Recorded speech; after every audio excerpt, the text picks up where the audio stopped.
O bože. Tak jsme živě. Funguje to, vypadá to, že to funguje. Máme taky sledující, Kuba Horák, Balajka, Dan, Tadeáš. Takže zdravíme. No, dneska je to takový testovací začátek, vůbec sami nevíme, co se stane, co od toho čekat. Příprava byla sporá, ale nápad, který jsme ukuli asi před týdnem v pozdější večerní hodině v Bornu, se právě stává skutečností. No, tak. Určitě důležité říct, aby jsme rozproudili diskuzi, debatu, protože ta debata ne úplně vždycky nějak jako běží na těch kanálech, který sledují zase jiní lidi, takže tady to je nějaká možnost se připojit trošku online, trošku z domova. Člověk nemusí nikam chodit a může vlastně říct, jako, co ho trápí, nebo co by chtěl vlastně vědět v tom městě. No. Takže to asi nějak, aby ta diskuze probíhala, protože máme pocit někdy, že neprobíhá vždycky úplně tak třeba, jak bychom si představovali. A zároveň je to konkurence hlavní televizní zpravodajský relace České televize. 24. Za chvilku bude hadr. Poplatky samozřejmě přijdou brzo. Jo, vidíš, to příště tam dáme nějakou platební bránu. Ano, jo.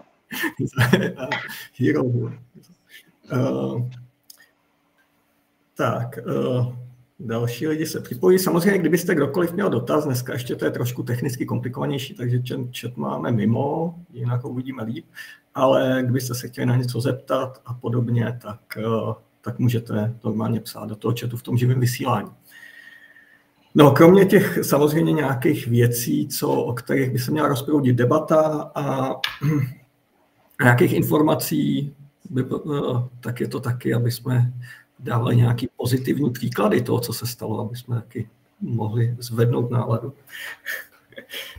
A tak možná na začátek... Máš nějaký dobrý příklad, Janku? Já jsem se chtěl zeptat vás, jestli máte něco zajímavého v Sboru a okolí, třeba za poslední dobu, co vás zaujalo, nebo co vám přijde dobrý. Tak ty jsi to zmínil už předtím, tak určitě výstava Nový Bor Hajda Waldkraiburg, tak určitě byl jsem teď v pátek na komentovaný prohlídce a určitě to krásný téma. A mimochodem hrozně se mi líbilo, že takový ne tolik sklářský téma je takový jakoby vlastivědný, tak se řešilo vlastně v Novoborském muzeu sklářském. A ta výstava, ještě se podívám, dokdy potrvá, ať to můžeme říct ještě jako s informací. A jde o to, že to vlastně se do Nového Boru vrací taková zapomenutá historie z města Waldkraiburgu, když po roce 1945 vlastně odešli Němci, byl odsun, tak se usídlili v různých částech Německa, mimochodem i v Bavorsku, v městě Waldkraiburg, a o tom vlastně pojednává ta výstava. Takže kdy vlastně z toho města se vrátily zpátky exponáty různý, ať už to byly třeba hodiny z kostela nebo další předměty, tak se vrátili do České Lípy, do Vlastivědného muzea, a muzeum to teď poskytlo Novému Boru jako muzeu, jestli to říkám správně, doufám. Takže je to v muzeu k vidění na výstavě. No, já bych tomu doplnil ještě docela zajímavá věc. Je tam prý fotka domu, takže stojí to za asi se na to podívat a zkoumat to. Pár pamětníků se snažilo si vzpomenout, kde ten dům je, tam jako nějaký do podloubí, po schodech dolů. Docela zajímavá fotka, ale vlastně nedá se to nějak nikam do bodu zapasovat. Jenom taková perlička, když tam budete, tak všimněte si to. Co bylo hezký, tak bylo, že bylo komplet narváno. Na té komentované prohlídce v pátek, tak jsme se nemohli vejít do té místnosti výstavní, takže to bylo fajn, že ten zájem byl jako velký. No, tak taková pozitivní, hezká věc. Jo, taky jsem se byl podívat, dobrý ještě říct, že velkou zásluhu na to má vlastně historik Tomáš Cidlina z Českolipského muzea, a díky jako jehož asi letitému úsilí, nebo jak to nazvat, se vlastně sem navrátily ty věci. Ta velká sbírka. Tak to je jedna věc. Máte někdo ještě další? Pozdravíme Tomáše Cidlinu a popřejeme hodně štěstí, protože připravuje nádhernou výstavu v muzeu Narrativ 1945, která brzy začne někdy v květnu, takže určitě to bude stát taky za to se tam podívat. Možná Rudo, když jsi teď vzala slovo, tak mě napadá, sice to není úplně novoborský téma, ale řekneš krátce o tom, na čem pracuješ ty mimochodem i s Jankem ohledně filmu Uran. Jo, Uran Legends. No jasně, děláme film společně o těžbě uranu vlastně na Českolipsku. A ten film je teď momentálně ve finále, vlastně v pátek šel do střižny. Probíhají nějaký poslední dotáčky s pamětníkama a brzy bude venku nějaký trailer, brzy budou venku nějaké informace a samozřejmě pracujeme s Jankem, teda Janek pracuje hlavně na krátkých dokumentárních, ne, ale animovaných filmíkách, které budou ještě uvnitř zakomponovaný v tom dokumentu. Takže... A Rudo, kdy to můžeme vidět na plátnech, nebo premiéra se plánuje kdy? Premiéra ještě ve vzduchu, ale ne dřív než v listopadu.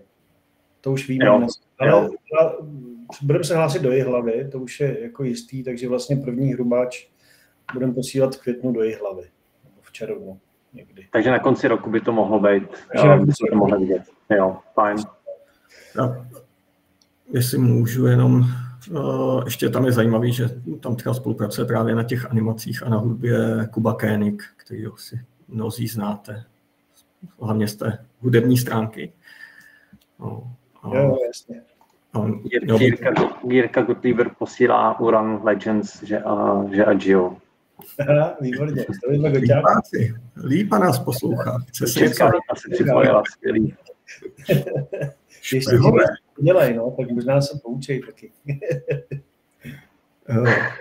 No, tak to je další věc, trošku reklama. Něco, Vojto, ty nemáš nějaký zajímavý... Já jenom tak dneska jsem se dozvěděl, že se bude stavět nový bytový dům v ulici Kapitána Jaroše, což je zase pro mě poměrně novinka, ale tak do toho zkusíme nějak o tom se dozvědět víc. Nestaví to město, je tam soukromý investor. Ulice Kapitána Jarošek, to je, popiš to blíž, nebo víš o tom něco víc? No, právě nevím o tom nic moc, protože samozřejmě je to soukromá věc, takže já jsem to dostal jenom, že tam je žádost o nějaký kácení, který teda se mi na první pohled zdá poměrně rozsáhlý, vzhledem k tomu, že vlastně 50% plochy má být, zůstat většinou zelený.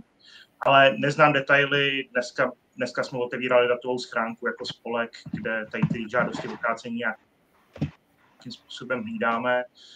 Je to spíš, to možná předbíhám, asi jsem skočil někam dál, protože my se běžně v tom Bornu bavíme o bytové koncepci, o tom, kam město směřuje a tak dále. Takže možná se k tomu vrátím, teď jsem asi předběhl.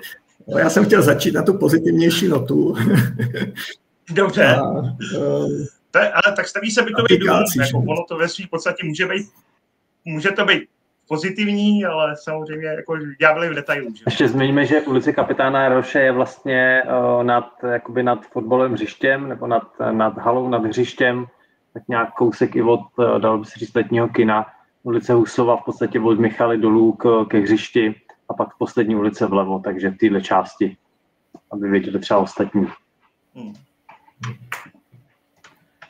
No, já jenom ještě bych se vrátil, jsem tam měl totiž poznámku, ještě jednu věc, takovou jenom zajímavost, kterou možná někdo zaznamenal, někdo ne, že se přejmenovala knihovna, když jsme u těch domů, na knihovnu Vladislava Jindry Bor. A taky je zajímavost, nevím, jestli to lidi vědí, že už nějakou dobu má knihovna novou ředitelku, je Zora Šepsová. A vlastně, takže jsme tam možná některé věci trošku jako nějak zase teď proměňujou a podobně. A když byl jste někdo se podívat na Klusákovi? Na kom? Na Klusákovi v kině, byl jste někdo? No, skvělý to bylo, samozřejmě. Aby to lidi věděli, o co jde, že to byla přednáška vlastně Pavla Klusáka, že, což je asi teď z nejvýznamnějších kritiků hudebních, asi se dá říct. Že?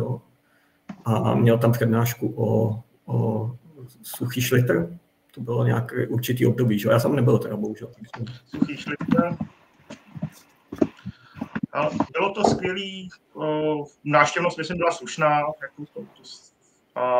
Samozřejmě ten Pavel Klusák, my jsme ho jednu dobu už měli taky na co říct a jeho přednášky po každý skončí jinak, protože prostě v takovém přetlaku těch informací že se neopakuje. Takže doporučuji, kdykoliv o něj zavědějíte, na něj zajít. Ještě ke knihovně, myslím si, že se to hodně proměnilo pod Zorkovou Šepsovou, protože ten program tam je strašně nabitej.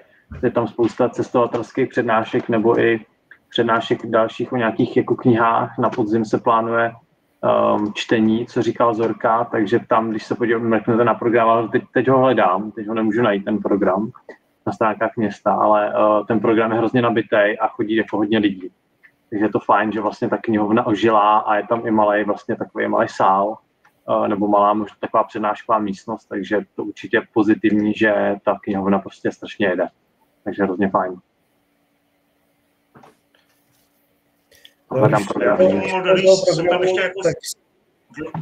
Jestli můžu k programu ještě, tak mám radost, že se vlastně podařilo teď vlastně po dohodě s vedením města protlačit QR kód, který vlastně by měl pomocí namíření foťáků v telefonu nás přesměrovat na stránku, kde je vlastně kompletní program, který vydáváme vlastně s měsíčníkem Lípa. Takže vlastně tam bude vlastně program celého regionu a bude tam i nějaký snadný vyhledávání, takže vlastně kdokoliv bude potřebovat, tak ví, co se tam děje a má tam nějaký výhled do budoucna, což mi přijde fajn. Tak to je taky za mě pozitivní, teda samozřejmě. Skvěle.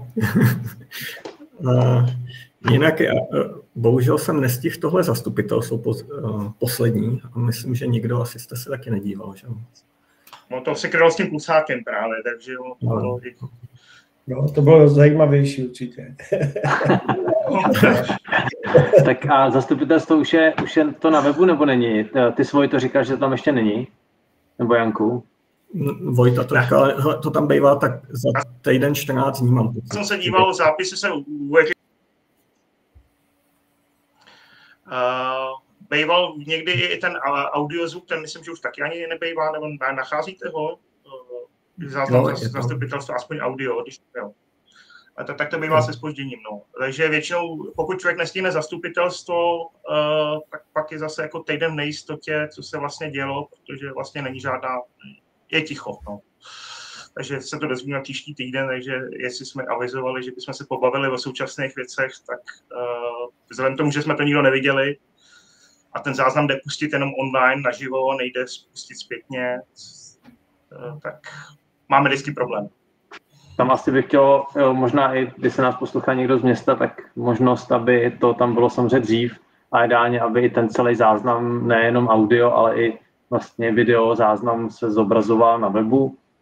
Asi dřív než jako 10 nebo týden 14 dní, aby tam bylo třeba i jako do druhého dne. To by bylo fajn, protože pak fakt se každý může na to podívat, protože když je to po týdnu, po 10 dnech, 14 dnech, tak to vlastně skoro nikoho už nezajímá. Takže možná by bylo fajn, kdyby to bylo tam víc hned, nebo mnohem dřív, třeba druhý den. No, to by byla určitě nějaká dobrá změna a jiných měst je vidět, že to lze. Jakože. Udělat to lze, vím, že v Českém Krumlově to mají druhý den. Funguje video teda dokonce. No. Je to tady takový evergreen, jako už jsme se o tom několikrát bavili, ale prostě spíš se to jako utahuje. Ty záznamy kdysi dávno byly po změně zákona GDPR, tak samozřejmě se to odřezalo. A zdá se, že se na to jako zvyklo, že to takhle stačí. A je to takový to nutný minimum, co se dělá. Za mě by bylo asi dobrý, kdyby se tady na tom trošku zase víc přitlačilo a město by bylo otevřenější v tom ohledu. Párkrát jsme se o tom bavili, ale zatím to nikdy nedostalo nějakou širší podporu a pozornost, aby se s tím hejblo. A vždycky to skončí u té debaty, že to není prakticky možný, nebo že to je náročný, přitom jinde to jde. No, takže zastupitelstvo, já jsem koukal aspoň na to minulý, to znamená březnový. Jo, je to tak, on to bývá, myslím, druhou středu vlastně vždycky v tom měsíci.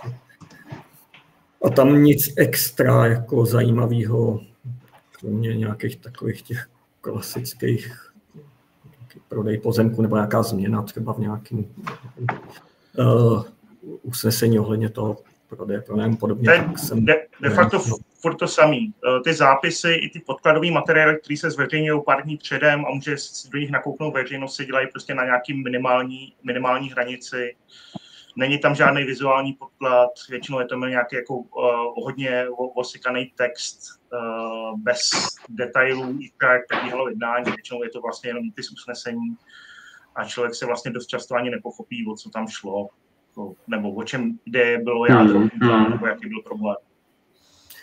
Možná i byla dobrá otázka pro ty, co se dívají, jestli by je to vůbec zajímalo, nebo jestli kdyby, já nevím, bylo video, nebo jestli se jednak dívají na ty zápisy, po případě poslouchají to audio, protože ty MP3 tam jsou, asi jsou tam později než ten zápis, si myslím. Ale tak by mě zajímalo, jestli to lidi vůbec využívají, jestli třeba kdyby tam bylo to video, jestli by je to zaujalo víc, že by se mohli podívat. No, tak to je taková otázka. A to je jedna věc. A pak ještě jsem se koukal do měsíčníku posledního. Tam jsem teda projel jenom jako vlastně ten úvodník pana starosty. Já nevím, jestli jste někdo ten měsíčník čest, protože já se přiznám, že ten měsíčník nečtu vlastně. Jestli jste tam někdo viděl něco zajímavého. V tom úvodníku bylo hlavně o tom Aniš, se to čte o tom vlastně francouzským, jak se to říká, sesterským městě. Tady vlastně, to byla taková zajímavost, že už od roku 69 vlastně ho máme v tom partnerské město. A že je to díky učitelům, spoluučitelů. Vlastně teď jsou tady nějaký učitelé a žáci a naopak naši pojedou tam a v rámci brazilských dnů, nebo jako brazilského karnevalu tady, masopustu brazilského, tak tady byl ten jejich panák velký vlastně, že se to nějak ty vztahy obnovují, tak to je jediný, co já jsem stihl, nebo jako zaznamenal, nevím, jestli někdo tam... To je dobrý. Ještě tam bylo vlastně o novém vizuálu města, myslím, ne? Na tom posledním čísle. Což je taky jako moc důležitý krok jako kupředu, což je fajn, že se to děje. Co tady teď Dan zrovna píše, to bychom se možná taky mohli zastavit, to tady na poznámkách, je to, že jestli Rudo třeba můžeš něco k tomu třeba aspoň obecně. Myslíš k tomu vizuálu? Nebo... Jo, mám radost, že to vlastně došlo do té fáze, že se to vlastně děje. Trvalo to poměrně jako dlouho. A myslím si, že v tom je zapojený Czech Design, že jo? My jsme si s Jankem jako, zasadili o to, aby to vlastně jako bylo a párkrát jsme na radnici byli a vlastně si myslím, že se to celé posunulo správně, možná jediným možným a my se těšíme teď na výsledek. Já ještě vlastně žádný návrhy vidět jako nejsou a ani si nejsem jistý, jestli tam psali, kdy budou. To ještě nevíme. Já jsem to četl předtím vlastně, mě nedošlo, že to bylo v tomhle měsíčníku, ale viděl jsem ten výstřižek z toho a on to bylo dost obecný, ten článek, nebo ne úplně, ale některé věci tam nebyly řečený. Tam je asi dobrý říct, že teda město chce nový vizuál, což asi je opodstatnění z našeho nového bodu, který třeba cílí i na nějaký turismus a podobně. Ještě navíc je to město spojené se sklem, s designem, takže ta prezentace, proto samozřejmě není jen nějaký obrázek, nějaký logo, ale nějaký ucelený vizuální styl, který by měl fungovat. No, to by se o tom mělo asi dlouho, samozřejmě jsou tam nějaké nástrahy, jako je třeba to používání posléze, jo? Jestli to město je vůbec schopný, když dostane celý ten balík toho vizuálního stylu, tak ono je ideál potom platit grafika, který to řeší, aby se to implementovalo, což ale se většinou neděje. Jo? To je vlastně bolest, to jsme viděli a zažili v Lípě, že vlastně to strašně dlouho nefungovalo a opravdu to je o tom, že ve chvíli, kdy se vlastně začal využívat profesionální grafik nebo grafický studio, tak se to zase nasadilo zpátky na kole a jelo to. No. Takže tohle je jako velmi důležitý krok. Číslo 2, vlastně potom mít někoho, kdo s tím bude umět pracovat. No. To je, já ocituju to, co ocituju. Který už je dost jako unavený. Takže se vlastně na to těším, až to bude. Já ocituju, co se píše přímo v měsíčníku. Ještě jenom zmíním, že nenašel jsem tu informaci nikde jinde, než v novoborském měsíčníku, který teď je ke stažení na webu březnovej, ten dubnovej bude, předpokládám, až v květnu. Takže jenom ocituju, co se píše. Cílem soutěže je nejen vytvoření nového loga, ale také celkového grafického konceptu, který bude zahrnovat širokou škálu komunikačních materiálů. Nový vizuální styl se promítne do úředních dokumentů, propagačních materiálů novoborského měsíčníku i webových stránek města. A tady ještě budu Poslední informace je pod také odstaveček na konci. Město Nový Bor oslovilo 5 renomovaných grafických designérů a studií, jejichž návrhy posoudí odborná porota. V jejím složení jsou, a ty tady jsou třeba paní Fischerová, designérka, pedagožka, Pavel Fritsch, designér a pedagog, zástupci města. Výsledky soutěže budou oznámeny po pečlivém vyhodnocení návrhu v polovině května letošního roku. Výbor se tak připojuje k řadě měst, která si uvědomují význam vizuální identity a její přínos pro jasnější, atraktivnější a jednotnější komunikaci s veřejností. Konec citace článku příspěvku paní Pokorné z Novoborska měsíčníku. No, to mají hezky. No, tam je asi jako důležité, že vlastně to město se rozhodlo spolupráci s tím Czech Designem, protože jednak si musíme říct, že to je otázka poměrně jako už nemalých financí, že to něco stojí, tak je dobré, aby to dopadlo dobře.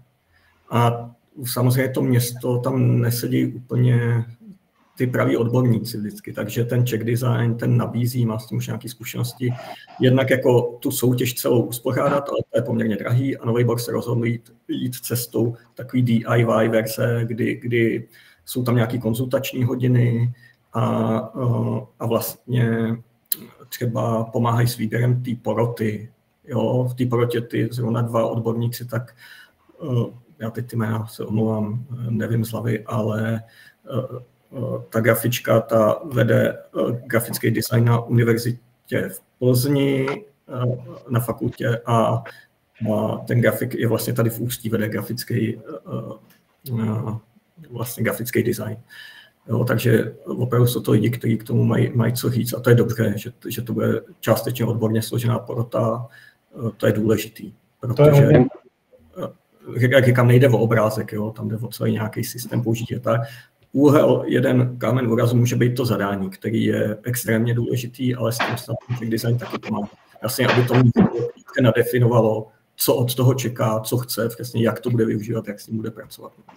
Takže na výsledky se těšíme a snad budou již brzy. V polovině května tady je napsáno, nebo na konci května. Jo. Takže to již brzy tady. Ještě jenom zmiň Janku, byste se v tom zhruba angažovali, jak to je dlouho, co to bylo? Jak už to už bude nějaký pátek? To bylo před IGS, myslím. Pár měsíců před IGS. Tak půl roku před IGS. Jo.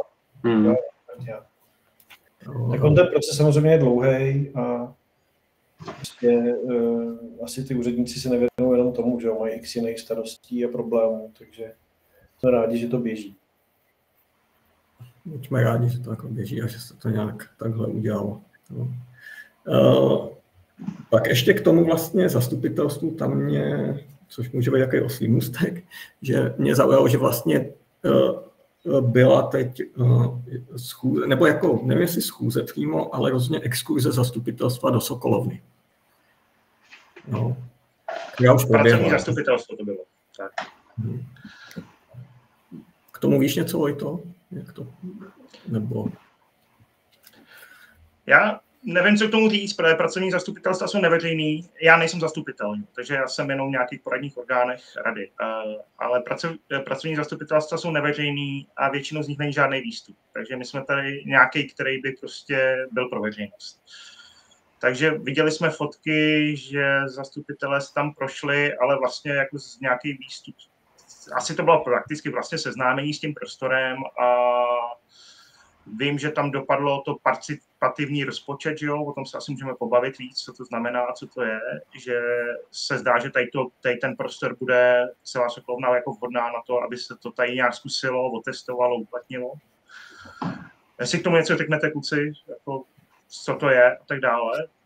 A jinak, protože o té procházce vlastně, nebo o tom, jak se zastupitelé seznámili, jako víc asi nevíme a uvidíme, jestli z toho nějaký výstup dříve nebo později bude. A nebo jestli byl teda na zastupitelstvu na tom současném, který teďka nedávno bylo a zase o tom nevíme, protože nemáme zápis a neviděli jsme to. Já jenom do toho skočím, vždycky je důležité říct, že proč tam byli, protože spousta lidí to třeba netuší, že vlastně město získalo Sokolovnu, udělala se střecha, že jo, jak já to chápu, ale teď se bude řešit, co vlastně s celou tou budovou, protože ona není v úplně ideálním stavu samozřejmě a otázka je další využití. Tak to jenom k tomu. jestli se nemýlím, tak město uvažuje o nějakým veřejným projednávání, vlastně co s tou budovou, co s tím. Těch návrhů je mnoho nebo několik, takže určitě do toho by bylo fajn zapojit tu veřejnost, protože to je jedna z těch jako zajímavých fajn forem, jak ty aktivní lidi, kteří se o to zajímají, tak můžou k tomu něco říct.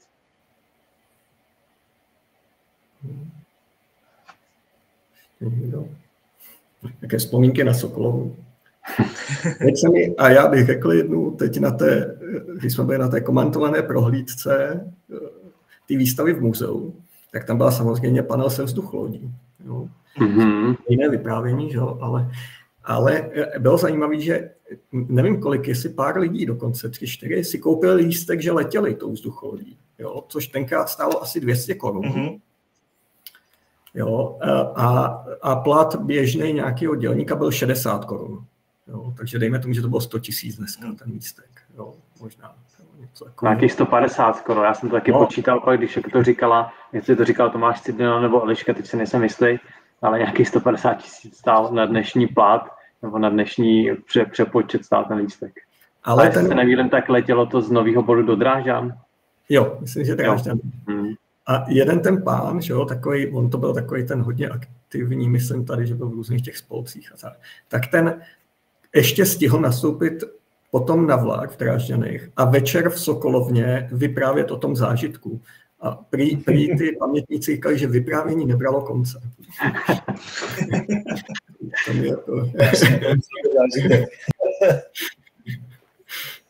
To mi přišlo pěkný. Tak. No, co tu máme dál? Teda, jestli něco k tomu. Sokolovna budovy. Kašnaukina. To je taky teď aktuální. Jestli si toho lidé nevšimli, tak už není. Není, byla v havarijním stavu. Tam nakonec tady to je asi nějaký rozumný východisko, kdy ten havarijní stav jako nutil k tomu s ní něco udělat a s tím, že byla v takovém stavu, že by to bylo na kompletní rekonstrukci, tak se rozhodlo o tom odstranění, nějakého pročištění toho místa. Teď se bude řešit, co tam dál, jestli tam něco vznikne, měl by to zpracovat někdo, kdo tomu rozumí, pravděpodobně do budoucna. Ale není to ještě zadaný. Tady to odstranění jako proběhlo poměrně rychlejš, než jsou ty navazující kroky. S tím teda ještě, pokud mám správnou informaci, tak ještě se v parku čeká na nějakou rekonstrukci plynového potrubí, který vede zrovna tím místem, tudíž nemá smysl na to spěchat. Ta výměna by měla být, myslím, v roce 2027 říkali. Takže do té doby bude čas se rozmyslet, jak ten celý prostor pojmout a i zase, a myslím, že všichni 4, co tady jsme, tak jako věříme v nějaký koncepčnější jednání, nějaký širší pohled, než dělat jako jednu výseč, jednu lavičku, tak se podívat na ten park komplexně, jak by měl fungovat, co by se mělo změnit a tak dále, a tak dále. Takže kašna zmizela, něco nového snad vznikne. Ale nemá cenu spěchat, teda, jo. Bude se to ještě asi rozkopávat kvůli tomu plynu, jo, teda. Takhle to je. Ne, teď se tam nebude dělat nic nového kvůli tomu, že by to znova muselo pryč kvůli té rekonstrukci plynu v budoucnu. Kašna zmizela z havarijních důvodů, ale je teďka 2 roky vlastně v okno, kdy se čeká na sítě, a to je, až se tam přeloží ty sítě a v ten moment zase se tam dá vymyslet něco nového, co bude mít trvalý. Takže jestli teďka něco vznikne, bude to spíše provizorium nějaký a uvidíme. Tady máme máme tady vzkaz. Má žena z vedlejšího pokoje píše: něco tam být musí, to je zásadní místo na schůzky a čekání na kino. Musím říct, že ona to má vypozorovaný, že tam chodí poměrně často, takže sleduje, a že se tam prý hrajou děti, říkala, jakože hodně potom tak běhají, že je to takový to ne, právě, že to není jako klasický hřiště, že ho nějaký udělaný, ale je to přesně ten prostor, kde ty děti jako ho využívají, že tam potom tak jako pobíhají a různě si hrají. Takže to... No, takže tak. A Máte někdo nějaké něco? Napadají mě dvě věci. Začnu tou takovou vizuálně hezkou, a to je, že teď před Velikonocema se vždycky na Novoborské skalce rozsvěcí kříž, tak bude zase od středy 16. dubna až do toho velikonočního pondělí vlastně bude svítit ten kříž, který je vidět samozřejmě, když jedete kolem, třeba přes obchvat kolem Boru, že, tak je vidět v těch večerních hodinách a je to hezky, je to krásný vizuálně, tak jenom, že to je vždycky na Velikonoce, takže se můžete těšit, že zase příští týden se to rozsvítí a zase na velikonoční pondělí pak se to zasne. Tak to je jedna věc, která mě napadá hezká. A pak ještě jedna věc ohledně Rachmanovy továrny. Já jsem teď se dozvěděl, že Rachmanová továrna, to je vlastně ten areál tovární, který je pod školou na náměstí. Tak je to celý areál, který vlastně byl loni během IGS přístupněný veřejnosti s tím, že tam byla výstava Palomacha. Bylo to úplně nejhezčí, nejkrásnější, za mě teda nejhezčí prostor, jako kam se dalo jít v rámci IGS, takový hodně netradiční.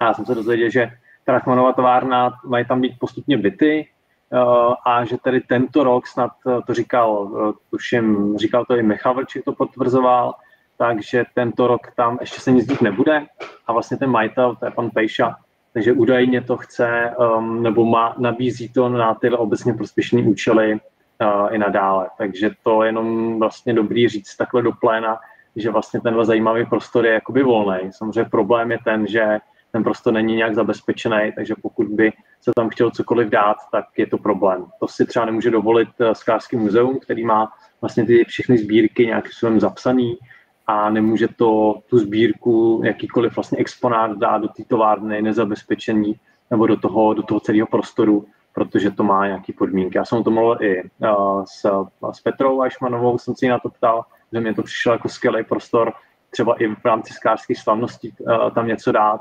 takže to samozřejmě se nepovede, protože to je moc jakoby brzo, ale takhle, kdyby nějaký autor, podobně jako Palomacho, kdokoliv jiný chtěl tam vystavovat, tak asi by určitě bylo v řešení nějak jako s městem se opět domluvit na tom, jak ten prostor oživit a vlastně dostat tam umění. Si mě doplníte, někdo ještě napadá vás k tomu něco? Já to mám asi stejně ohledně toho IGS, no, že jsem z toho měl stejně zážitek, mně přišlo, že jsem to jako v jiném městě v tu chvíli. Jo. Vlastně přišlo mi, jak je to vlastně důležitý tyhle věci, protože najednou vidí člověk, jak to může být. Jo, že vlastně někdy lidi si nedokážou ty věci představit a vlastně tady se zhmotnilo něco, že jsem si říkal, tyjo, takhle by ten Bor jako se mohl prezentovat. Jako, nebo něco tak, jednoduchý prostor, syrovej, jako stačí to na mě. No, když už mluvím ještě o těch prostorech, tak když jsem se bavil s Filipem Houtkem, tak vlastně on má v té budově bývalého ZPA, tak má tu galerii, má tam jak teda dílnu, tak tam má vlastně výstavní prostor těch svých věcí, občas tam dělá i věci jako autorský, že tam to jakoby to dává k dispozici na nějaké hostování. Tak on říkal, že vlastně ještě opatru vejš je taky volný prostor toho celého areálu, nebo té budovy v tom areálu, tak jestli to uvědomíte všichni ostatní, tak je to v centru města pod kolejema, bývá, někdy si říkal Škodovka, ZPAčko, dneska tam sídlí právě třeba AZ Design a další vlastně jak skářský, tak neskářský obory. Je to takový neúplně utěšený areál uprostřed města, nicméně to nejvrchnější patro s tím nejhezčím výhledem na ten Bor, tak je údajně k dispozici. Tak to samozřejmě by šlo využít mimochodem na různý jako hezký, zajímavý věci během jako roku, během skářských slavností nebo na jakýkoliv další využití. Já nevím, jestli čtete ty komentáře. Jo, a to teď tady koukám, Kuba Horák píše krásně. Radek, ještě já čtu zpětně, Radek Kronika píše, já si vůbec nepamatuju, že kašna fungovala. Určitě poměr funkce a nefunkce tak 1:10. Je fakt, že já si taky nepamatuju, že by fungovala. Ani, no možná ze začátku. Kuba Horák píše, že nevědělo ani, kudy má tam vedla voda, jo? Že to bylo opravdu v takovémhle stavu, že vlastně to bylo velký tajemství, když to tam stálo a takže ten havarijní stav byl z takových lehkých důvodů. Kuba Horák píše tak, že na funkci to vliv nemá. A Vojtěch co Kašnu jsem naposledy viděl funkční někdy před 30 lety. Škoda jí, vždycky se mi líbila. To mě vlastně zajímalo, kdy se postavila, no, to nevím. Ale já jsem byl malý, to bylo 35 let možná. A Kuba Horák ještě lidi říkají, že se díky tomu stal v tom čase sboru Malý Berlín. Jo, díky té Rachmance, jestli to dobře chápu. Díky vlastně celému IGS v podstatě si myslím, že nakonec, že celé to město ožilo tím sklem a ta atmosféra byla skvělá. Já teda vlastně i díky té Rachmance trošku a potom, jak spadla ta pošta, a řešilo se, jako jak lidi se bavili o tom, co třeba tam by mohlo být, nebo tak v nějakých úplně jako samozřejmě jako fantazích, tak já vždycky říkám, že mi došlo, jak moc jako trávíme ten čas v těch starých domech. No. Obzvlášť třeba tady. A já samozřejmě ty staré domy mám rád, že, muzeum, všechno. Ale vlastně hodně bych byl za to, aby se taky stavělo něco současného, světlého a aby jsme vlastně v tom 21. století jako měli i budovy, které jsou z 21. století, zvlášť právě na ty veřejné jako instituce. Jo, by mi to přišlo zajímavé. Tak jenom. A vlastně ta Rachmanka tím, že je taková světlá, je to přece, no, jako, jak je to jako starý, ale v současnosti používají industriální prostor, tak taky mi to trošku nějaký současný trendy, kdyby sem pronikly, tak by to bylo skvělé, protože zatím se to vlastně podařilo jen soukromému investorovi Lasvitu. Město v tom úplně úspěšný není, no, v těch realizacích. No. Tak. Třeba se to povede v budoucnu. Co? Co to? V budoucnu. No já doufám. Vznikne něco fantastického, že se ještě na ní budeme chvilku koukat, jak je zbořená. No. Není to hezký pohled. Když jsme u toho, mě by opravdu zajímalo, jestli jako nějaký deadline, kdy se tam bude zas moc chodit. Nebo to tam bude 5 let takhle. To by mě vlastně zajímalo.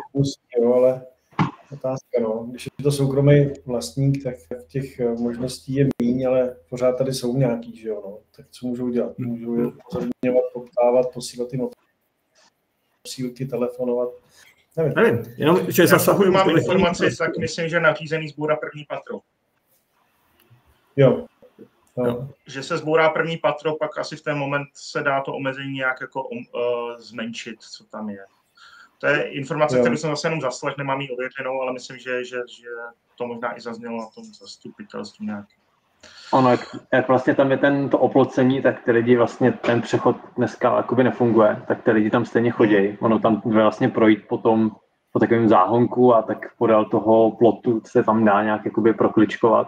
Ty lidi tam chodí tak jako tak, takže samozřejmě by stálo za to s tím něco dělat, nebo jednat opět s tím majitelem, nebo nějaký jako vymyslet to tak, aby když chodí děcka do školy, a tak všichni to víme, jak to tam je komplikované, je to jedno z nejfrekventovanějších míst vůbec ve městě, tak aby se tam dalo nějak jako bezpečně projít. No. Tak to bylo samozřejmě fajn. Tak je otázka, do jaké míry je možnost s těmi majiteli nějak navázat ještě další kontakt a nějak jako s nima jednat. No. Tak to samozřejmě město říká, že jako jedná, což je fajn, ale jestli ještě nějak jde víc jako aktivně na to tlačit, nevím.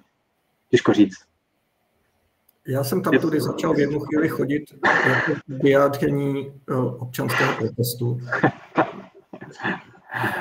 Takže to bylo jako takovou jako protestní aktivitu. Protože mi to přijde jak úplně... Tím, že je to ten veřejný prostor ještě na náměstí, prostě že tam takhle vůbec nemůže být. A že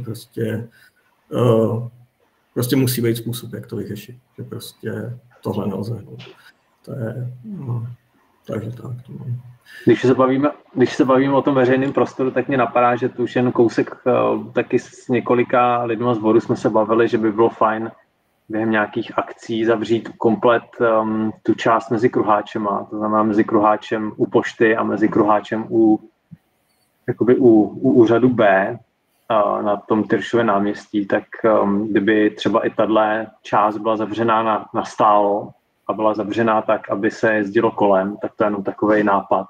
aby ty auta, kdy i z těch velkých měst postupně ty auta mizejí, takže by vlastně zůstalo těm občanům a těm chodcům zůstala ta silnice, ta část mezi těma dvěma kruháčema. Mně by se to docela líbilo, i když je to samozřejmě trošku jako provokativní a kontroverzní, ale to je věc, která by se mi hrozně líbila, kdyby buď na nějaký dny nebo na nějaký akce, to tam prostě bylo zavření. Přesně tak. To propojení s pěší zónou, to prostě jako přirozený tam, určitě na ty akce, by to bylo fajn. Ta pěší zóna mimochodem, která neúplně dobře funguje, tak úplně moc, jako když se tam něco otevře, pár těch obchůdků, něco se tam zase zavře, a tak by bylo fajn takový pokračování přirození přesně toho pro ty chodce. Já jenom tady přečtu ještě, že Malajka píše, do té doby by mohla být kolem lešení s nataženou látkou s obrazem původní pošty třeba. Jak se to dělá? Jo, no, ty myslíš asi myslí takovou tu plachtu přes tu budovu? Má to s úsměvem. Jo. To je zajímavý, ta pěší zóna, jo. To je takový, že jo, jenom jako pocit, nebo taková věc, ale je fakt zajímavý, že v té zahradě, se jmenuje jinak, že jo, vlastně. Jo. Zahradní někde jinde, ale... Prkyňová. No, že ta půlka, že tam to opravdu je takový zvláštně... Zakletý. Centru, ale je to takový zakletý, no. Jako, něco jako kdyby tam jako chybělo, nebo nevím. Já si vzpomínám, že pěší zóna prakticky bez hlaviček, že jo, tak tam jsou dvě, pokud dobře počítám, jo, na celou cestu, takže jako je to průchozí, je tam nějaký poměrně silný provoz aut, který zase už jsme to měli na komisi, už jsme se to snažili nějakým způsobem omezit, zase to skončilo na tom, že se tam nedají instalovat nějaký, že by se to zaslepilo třeba aspoň z jedné strany. Teďka ta silnice, ta Purkyňovka je vlastně průjezdná až na tržní náměstí k parku a dost lidí to k tomu využívá. Takže, a je to jako zbytný. Tam by to stačilo vlastně rozpůlit tam, kde ty sloupky původně byly, nad tím Šicím rájem a vlastně by se to taky dost uklidnilo. Nicméně zase tohle to nedopadlo a teď myslím na posudku policie, pokud si dobře pamatuju, ty to nepovolili tam dát ty sloupky zpátky. Byly v plánu i mobilní zábrany, ty co zajíždějí do země a tak dále. Padně jenom nějaké omezení pro zásobování nějaké hodiny. Nedotáhlo se to. Nedotáhlo se to, vždycky to skončí na nějakým zamítavým stanovisku někoho a tím většinou věc celá usne. To je taková zkušenost a není pak velká snaha vlastně to dokumunikovat a zkusit najít nějaký další kompromis, který by byl třeba pro obě strany. No, většinou se to tak odloží a přikryjou to zase další agenda. Já si dovolím ještě zazpomínat, jaký podniky byly v ulici Zahradní, respektive Purkyňova. Tak vzpomeňme třeba, že restauraci Hajda nahoře až dole, že tak furt tam je restaurace ta čínská, to tam funguje. Je tam mimochodem restaurace La Vita, to zmiňme, která funguje tuším od středy do soboty nebo do neděle, teď se nejsem jistý, ale nefunguje celý týden, takže taková ne všichni znají možná, ale restaurace La Vita italská s takovou jako vytříbenou italskou kuchyní a ještě zazpomínejme, že tam byla třeba čajovna. Mnozí vzpomenete na čajovnu Zahradní. Jezdili jsme tam. A pak na čajovna. Co si pamatuju. Já tady zase komentáře. K pěší zóně. Je tam od Kateřiny takový smutečný billboard, to je ještě k té poště. Od Pavla Jablonského. Budete chlapi kandidovat do zastupitelstva? Za koho? Ptám se pro kamaráda. A já ten dočtu ještě ty další. Lída, pěší zóna by byla krásná, světýlka, kavárny s venkovním sezením, oživit život v ulicích. To by se mi líbilo, uzavření kruháčů, ano. Já jenom vlastně ještě teda k tomu Pavlovi, bylo by dobrý možná říct, že vlastně ty Vojto si v komisi pro životní prostředí, ne, ty bytový? Bytová komise a životní prostředí. Což jsou poradní orgány města, patří pod radu, nepatří pod zastupitelstvo. Nevím, co víc, máme nějakou agendu, nescházíme se úplně pravidelně, spíš je to podle toho, co je na stole. Jestli to mám nějak dál okomentovat, já dlouhodobě nejsem jako spokojený vlastně jak funguje asi komunikace. to není tajemství, že prostě ta komunikace nejde ani od zhora dolů, ani vlastně, dejme tomu, horizontálně.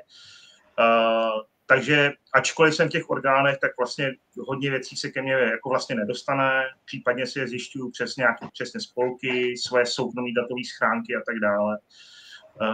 Není to tak, že prostě bychom v těch komisích měli přístup ke všemu a vlastně ke všemu mohli se nějak vyjádřit a ještě ke všemu, aby to bylo nakonec nějakým způsobem reflektovaný v těch dalších orgánech města, jako zastupitelstvo nebo rada. Jsme vlastně jenom poradní orgán, který doporučuje, pokud se o něčem něco dozví, případně pokud nám to v vozovkách podstrčej k rozhodnutí. Myslím si, že to jako, dalo by se to využívat víc asi do budoucna, ale uvidíme. Třeba po dalších volbách. A Rudo, ty jsi v kulturní komisi. Já jsem v kulturní komisi, no. Takže už nějaký... Já jsem v kontrolním výboru.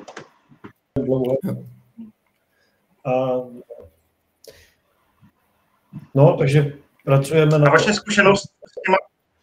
vaše zkušenost s tou komunikací je podobná? Jenom ať... No, možná jo, asi. Já můžu říct, že vlastně, co se týče kulturní komise, tak vlastně funguje. Zavedli jsme tam nějaké novinky, včetně nějakých chatů prostě společných na WhatsAppech. A ta diskuze tam vlastně jako na to téma probíhá. Teď jsme vlastně schvalovali, vlastně granty byly kulturní, takže přijde mi, že to funguje. Zavedli jsme vlastně schůzky v těch, to týká. Teď nás čeká, tuším, že státecká škola, jsme měli se podívat a tak nějak funguje. Asi to je takový odlehčený, ta kultura není asi kulturní, teda ten kontrolní výbor, nebo ty vlastně tvoje výbory, co máš, ale za mě jako funguje, nějaký vývoj tam je, byť pomalej, ale je. Já vlastně proč se ptám, ono vlastně jedna z těch věcí je, že ani zápisy z těch komisí nejsou veřejný, tudíž já nevím vlastně, co děláte. Jo, že vlastně to je i, myslím, jeden z těch jako problematických bodů, že no. Tohle je škoda, tohle by se určitě... To je důvod vlastně, proč se scházíme, ne? Jo. Jasně, no. Ta komunikace by se zlepšit jako rozhodně. No. A je to i důležitý, protože my sbíráme taky vlastně v těch organizacích a samozřejmě píšeme zastupitelstvu, máme nějaký zásobník těch nápadů a tak. A taky vlastně nevím, co se s tím dál děje. No. Možná to je jenom tím, že to jako dál nezjišťuju, ale asi by to bylo fajn, aby to bylo veřejně. No. Rozhodně jo. Za mě jo. Tak já přečtu ještě zase tady z komentářů. Vojtěch Gruncl, obchod s leviskama, ano, paní Špačková tam měla to pamatuju v zahradní, nebo té Fulkyňově. Proč tomu říkám zahradní? Vlastně. No a Doxa Felis tady píše, v Pulkyňovce byl vždycky největší problém s výše nájmu. Nebo Zorka.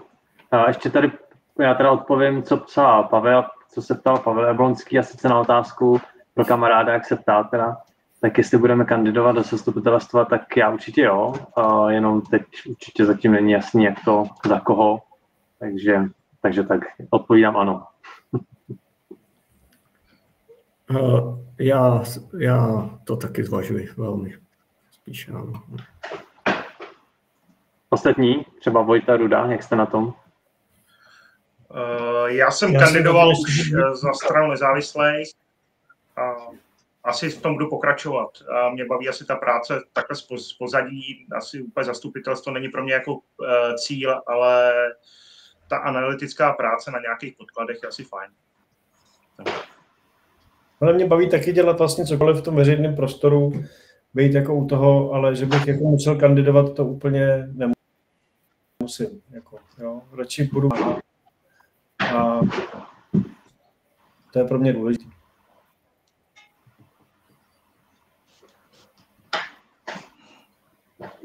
Tak jo, ještě tady koukám, lítá chat.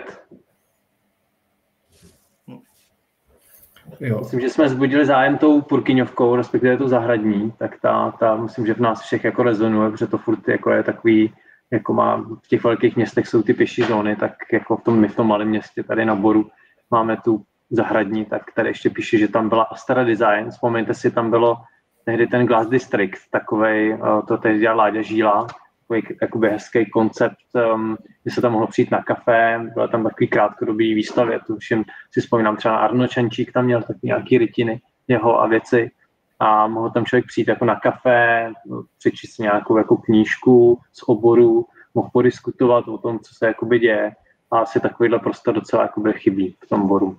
Ať už třeba se diskutuje o tom, že chybí to místo, kde by se kupovalo sklo, třeba v muzeu nebo někde jinde.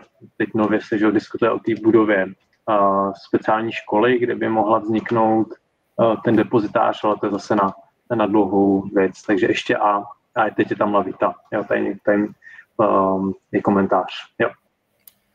Já jenom asi ještě mi došlo, že bych se vrátil k té předchozí otázce, že spíš jako já to vidím tak, že minimálně podpořím jako tím, že půjdu na kandidátku. Jo, že to taky nutně není jako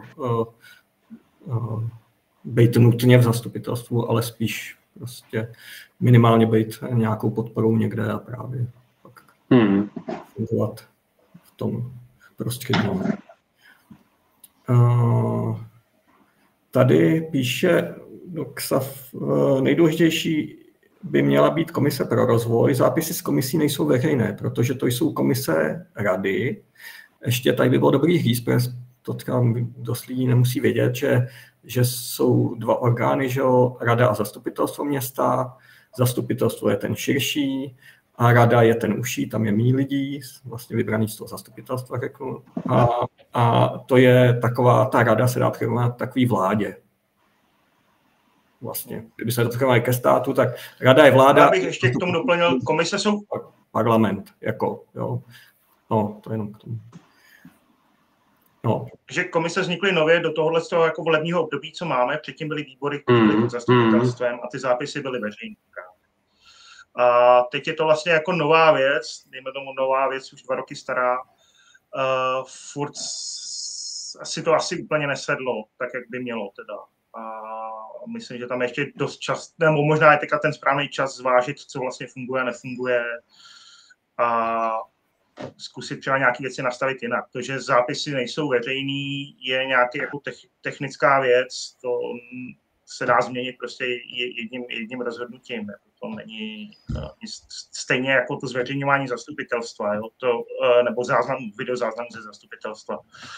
To nejsou věci, které by nebyly umožněny zákonem, to je prostě na tom nastavit ten systém, aby tak fungoval. Já se tady vrátím k chatu, dovolím, jestli skočím tady. Míla Kaftanová píše, připojila jsem se až teď, tak nevím, zda jste to už náhodou nekomentovali. V Purkyňově ulici je problém s lidmi závislými na alkoholu a jiných látkách. Velmi obtěžují děti chodící do školy, řeší to spíše rodiče než policie. No, to je ten systém, jenom jak to tady vlastně funguje, když je problém, tak se sebere lavička, že? Zmizela lavička třeba i za kostelem, co byla, jo? To je takový jako nejjednodušší způsob, jak to vyřešit. Jak to mám na dohled? Samozřejmě, jako nejpoužívanější lavička je ta zítka u Šporky naproti prostě Sámošce, naproti jako z logických důvodů, jak je to všude a vždycky. Tak na té síce se sedí, každý den jsou tam odpadky a tak dále.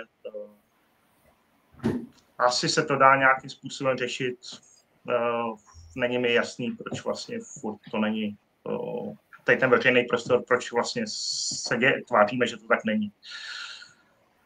No, tady žena píše ještě Kateřina, to je problém celého Boru. Jak to máme blízko do parku, tak samozřejmě i ten park je problematický v těchto věcech. Jo, ale já právě nevím, není tady vyhláška o zákazu pití alkoholu na veřejnosti? Je a ta Purkyňovka je myslím v památkové zóně,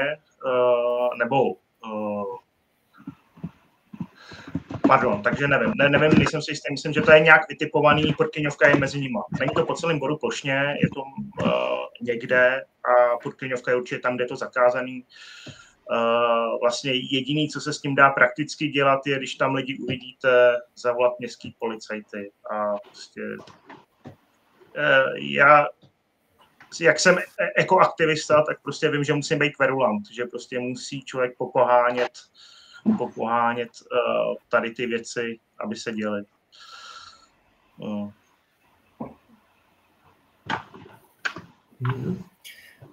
No, zeptám se ještě sledující, jestli má někdo nějakou připomínku nebo nějaký dotaz, protože myslím, že máme za sebou hodinku, což je tak akorát v tuhle chvíli. Nebo co myslíte ještě? Nějaké téma? Kuba Horák, my máme s manželkou takový interní nevtip. Jedeš borem a cestou nepotkáš 5 lidí na perníku. Ne, je to fakt ostrý a konkrétně perník a bor je bohužel téma.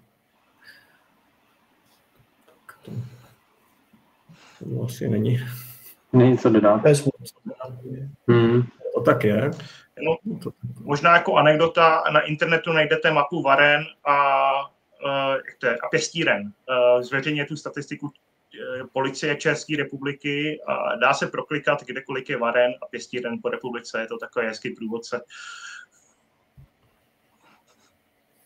A Doxa píše, vyhláška je, a pokud strážníci na někoho natrefí, vylí mu alkohol a vykážou z místa. V Purkyňovce naproti knihovně se to dost zlepšilo, když jsou tam stále. Je pravda, že ta změna tam je určitě jako k lepšímu.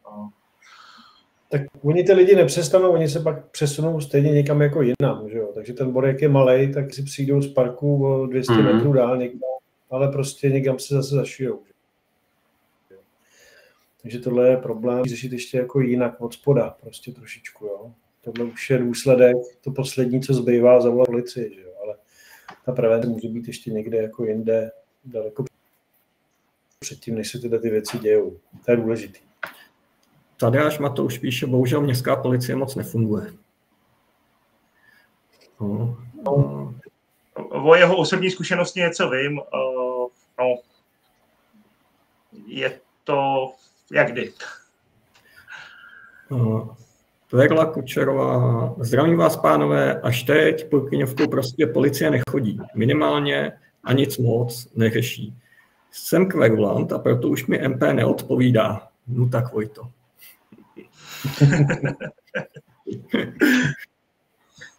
No. A Malakaj Musát, chce to autonomní policejní drony. No, nevím, jestli bych chtěl ale no já třeba, ono to je já si myslím, jestli to zase kromě nějaký té prevence, jak až budu zároveň si říkám, že tady přeci té prevence je poměrně dost, ne? Jako zóna nový bor, že vlastně úplně... Co to? Asi furt málo ještě teda. Jestli to je problém prostě takhle velký, tak prostě si to řešit nějak musí. No. Já nevím, jestli je velký, on je spíš tady v těch místech je viditelný. Můžou pomoct, že vlastně, když už to sám nezvládnou vlastně řešit ve městě, tak musím za jinde prostě, jo. A určitě nějaký řešení má, jako všechno má nějaký řešení prostě. A evidentně to je problém teda. Já si toho moc nevšímám, že vlastně do města večer moc nepřijdu, ale je pravda, musel sdílet chodník s nějakým jako úplně ožralým typem. A vlastně jako nechybělo moc jako k nějaký potyčce, jo. Takže vím, že to problém asi. Ono, třeba v tom parku, že, tak tam došlo v minulém roce, myslím, během 1 měsíce ke 2 pobodáním. Jo.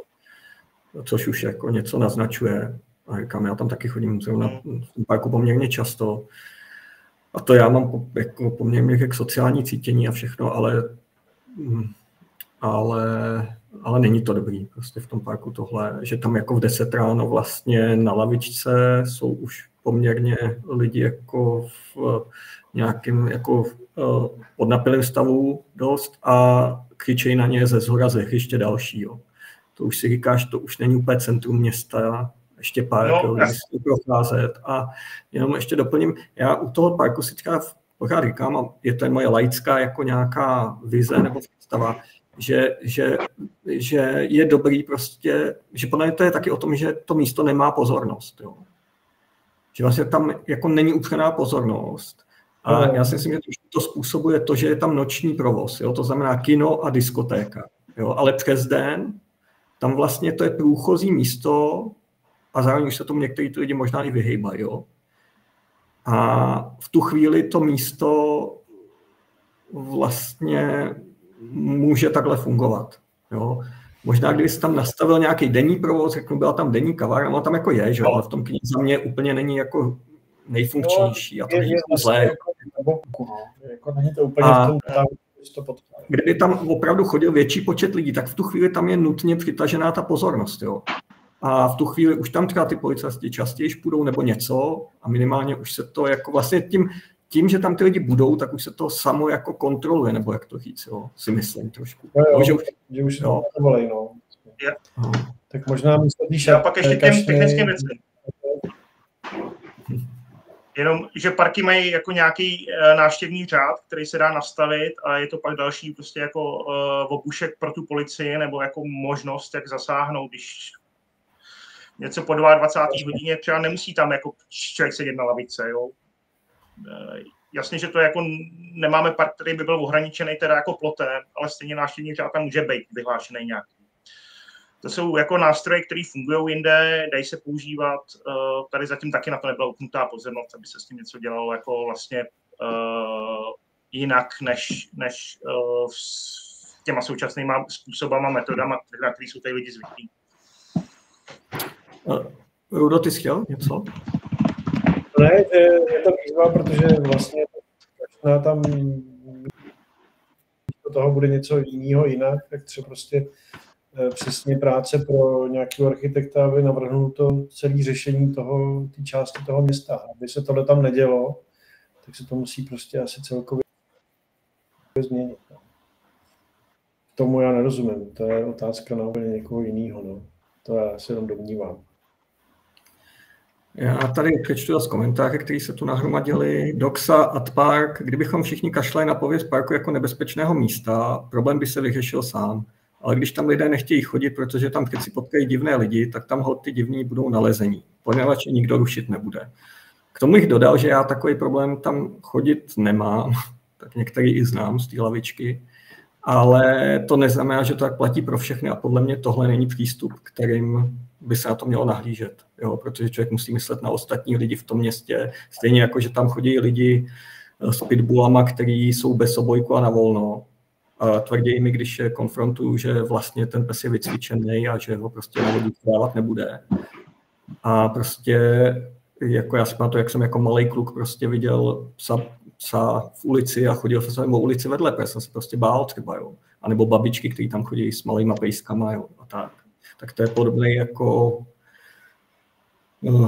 prostě podobná věc, že se musí myslet podle mě na všechny lidi a opravdu to není příjemný, když tam na někoho prostě povolávají, můžou to být i třeba holky mladý, na kterým oni tam pohrávají prostě a vidíš, že ty lidi nejsou úplně jako v realitě nebo tak, jo, tak to prostě není příjemný podle mě. Míla Kaftanová, to není problém pozdních hodin, ale celodenní, to já jsem tak jako myslel, já právě jsem říkal, že ten provoz je noční tam, kdy tam chodí ty lidi za něčím, to vlastně ten park není funkční přes den. No, teď jste někdo pustil zvuk, protože slyšíme. Radek Kronika, problém to je, pro borský děti je to běžný, že vědí o fetkách, vědí, kde jsou a vyhýbají se jim. Za nás byl jeden Petrák, ale nic nebezpečného. Dospělí to zvládne, děti ne. To je asi něco, o čem jsem mluvil. Já bych asi neříkal, jako takhle ty lidi nenazýval. Doxa, pobodání v rámci jisté skupiny, pokud vím, nikdy to nezasáhlo mimo komunitu. To nevím, jestli mě má uklidnit, že se tam jako pobodali ty lidi mezi sebou, když okolo chodím. Na to odpovídá Kuba Horák. Já tam navrhoval v noci nasvícenou galerii skla i dalších věcí, prostě tomu dát kulturní šokovou ránu. Ale všichni se mi smáli, asi právem, že jsem optimistický magor. Kubosi, to víme, ale myslím si, že to uvažování vlastně je tím správným směrem. No. Tvoje. Kateřina, teď je skvělá ta cyklostezka u sportoviště. Je tam jen jedno místo, kam se uchylují, ale není to tak pohodlné a tak brzo odchází. Mimochodem, ta se moc povedla a lidi ji hodně používají. No. Balajka, na stránkách sociálního odboru je nyní dotazník pro veřejnost týkající se plánování sociálních služeb v území. Zde je také možné zmínit, co a jak zlepšit v této oblasti. Takže dotazník je i na Facebooku sociálního odboru města, ono má teda vlastní Facebook a asi bude i na tom Facebooku města, to si nejsem jistý. Lidu, a co přechod Úzušu za kostelem vzhledem k nedávné dopravní nehodě, taky dlouhodobý problém, který nikdo neřeší. Za kostelem. To je jo, Úzušky, jasně. Jo, protože tam asi jezdí rychle ty auta, ne? Já to úplně nemám jako nakoukaný, nebo to nevím. Tak a ještě Doxa. Přechod na Soudské se řeší už dlouho, akorát do toho vždycky hodí vidle dopraváci. Tak. Takže tak. Komentáře? Někdo něco k tomu? Mě napadlo ještě úplně mimo věc. Tady zazněla cyklostezka, která se povedla, tak já zmíním, že ta nedávno, nebo tuším loni se otevřela cyklostezka z Nového Boru do Ladvance, vlastně podél silnice, taky krásná věc. Teď zmíním ještě, že někdy velmi brzy, tuším, ve středu 16.4. se oficiálně otvírá nebo předává veřejnosti cyklostezka Cvikov Svor, to je vlastně po tom bývalým zrušeným drážním tělese. Už vlastně tam hotový já jsem tam byl vlastně předevčírem a osazuje se tam stromy, už i nějaký mobiliář tam má přibýt, takže se to příští týden otvírá a je to vlastně navázání na tu cyklostezku z Nového Boru za Lávkou podél vlastně teď té silnice 1/9 do Svoru a od tady vlastně se napojuje a pokračuje dál do Cvikova a je to vlastně ta cyklostezka z Dislava, která má být potom zrušeným bývalým drážním tělese do Jablonního. A tam jenom zmíním, že celá vlastně většina té trasy teď už je jakoby tady z Nového Boru vlastně do Cvikova průjezdná, jenom bohužel ten úsek od Lávky v Arnotovicích Borů po tu hlavní silnici, která je vlastně paralelně s tou hlavní silnicí 1/9, tak tam části není vlastně asfalt a jsou tam dost velký kameny, makadamy, takže vlastně když jedete minimálně na silničním kole, tak tam vůbec neprojedete a je to tam takový zapadený místě. Tak to jenom zmíním, že to je věc, která je hrozně škoda, že vlastně to jako neprojedete dobře na kole od té části vlastně od Lávky k silnici. Tak to jenom zmíním, že vydejte se na tu krásnou cyklostezku Cvikov Svor, protože je skvělá, opravdu se táhne těma loukama s výhledem na Klíč, na Hvozd, na Ještěd a fakt doporučuje krásná. Tak to je jenom taková pozvánka trošku za hranici Boru, i když se tam dostanete vlastně po cyklostezce z Dislavy. Paráda. Vojta chtěl něco poznamenat. Já jsem myslel, že jsi začal o té cyklostezce na Radvanec. Já jsem ekolog, takže neptejte se ekologa jako na pozitivní názory, to nejde prostě. Ale jestli jste viděli, co se stalo za 14 dní tam, celý to keřový pásmo, co bylo mezi cyklostezkou a silnicí, je vykácený. No. To, co tam mělo dělat, to stínění té cyklostezky, aby byla příjemná, pravděpodobně za to může správa silnic Libereckého kraje. Já jsem to ještě neměl čas řešit, ale myslím si, že to je zase něco poměrně dost nepovedeného a proti smyslu celé té věci. Ale asi ty ostatní cyklostezky jen do nich. Prosím. Já určitě tady zmíním, že jakmile byla vybudovaná ta cyklostezka do Radvance, tak hned tam začaly proudit davy, kočárky, lidi, kola, takže tomhle zase té funkčnosti to považuji za skvělou věc. No, musím říct, já jsem třeba v tomhle na ty cyklostezky některý změnil názor. Tenkrát mi vadilo do sloupu, že jsem si říkal, tak pěkně jsem tady chodil tou stezkou. Ale pak, když jsem viděl, jak to ty lidi nějak využívají, tak mi to vlastně přišlo dobrý, že se rychle do toho, že to i může motivovat právě, že sednou spíš na to kolo, jo, nebo tak a s těma kočárkama, takže vlastně ve výsledku to mi přijde prostě jako dobrý. Nakonec, že to funguje.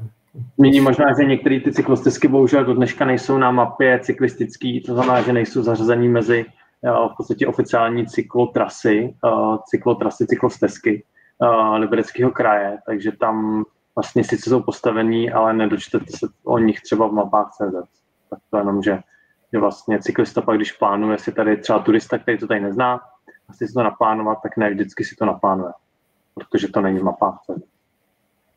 A jak se to tam dostane? Dostanete se to tam různýma způsobama, ale většinou musí ten, kdo ji postavil, kdo ji nějakým způsobem spravuje, tak by měl oslovit kraj. Třeba Liberecký kraj má svého cyklistického koordinátora, případně kdo to značil. Většinou to bývá klub českých turistů, někdy to bývá i někdo jiný. A vlastně nějakým způsobem přes kraj nebo přes klub českých turistů vlastně tak, aby to dostalo své číslo a dostalo se to na tu mapu vlastně do takového toho cyklogenerelu nebo do té oficiální mapy těch cyklostezek. Jasně. Tak to snad ještě přijde. Tak ještě k výstavbě možná tady jako spíš takové jako, je to taky bias. My jsme si představili, že ta cyklostezka má vypadat tak, jak teďka všude vypadají, prostě asfalt a tak dále. Třeba v tom Cvikově, že jo, je kus betonový, moc často lidi nevidí, proč to je to jenom kvůli teplotě. Je to kvůli teplotě, abys tam mohl člověk jít za parnýho dne se psem a pes si nespálil haxny a člověk tam na tom vydržel. Takže i když ten betonovaný povrch bývá dražší, je to z toho důvodu, aby to bylo zase příjemnější. Takže dají se vymýšlet jiné věci. Mimochodem vzniká ta cyklostezka, která půjde do Radvance přes Novou Morskou Amazonii a ta má být na povalovém chodníku, takže představme si to jako dřevěnou lávku a prachovku.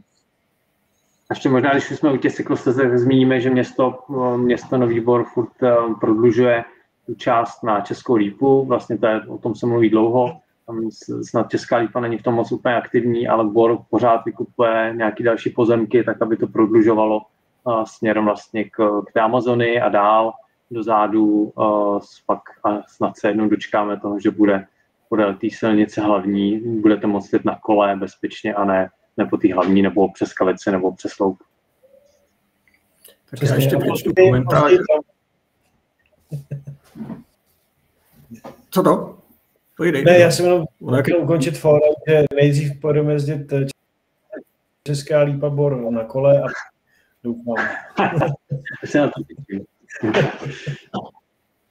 Tak, já ještě dočtu ty komentáře tady. Dopraváci, pak Doxa ještě píše, ještě tedy dík za tenhle stream, přišel jsem pozdě, ale přece jen dobrý nápad. Perla Kučerová, souhlasím, Vojto, to je asi k těm cyklostezkám, si myslím, ještě k tomu vykácení.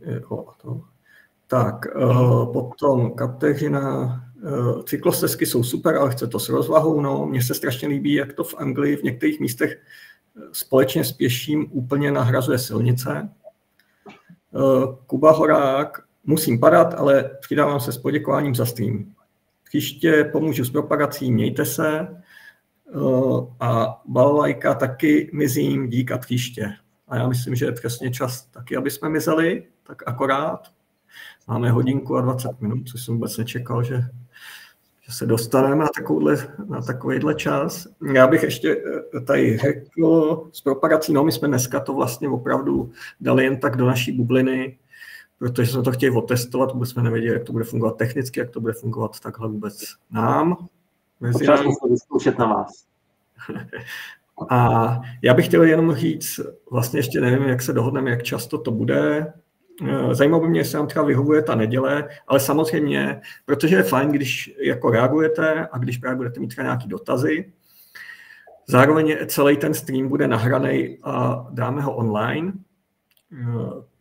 Měl by být i potom na YouTube, na kanále. Poprosím, abyste když tak si olajkovali a zasledovali ten kanál Boře, teď na Facebooku a najdete i na YouTube potom, ale důležitý je teď na tom Facebooku, aby nám tam povolili stream, protože je čerstvý moc ten kanál.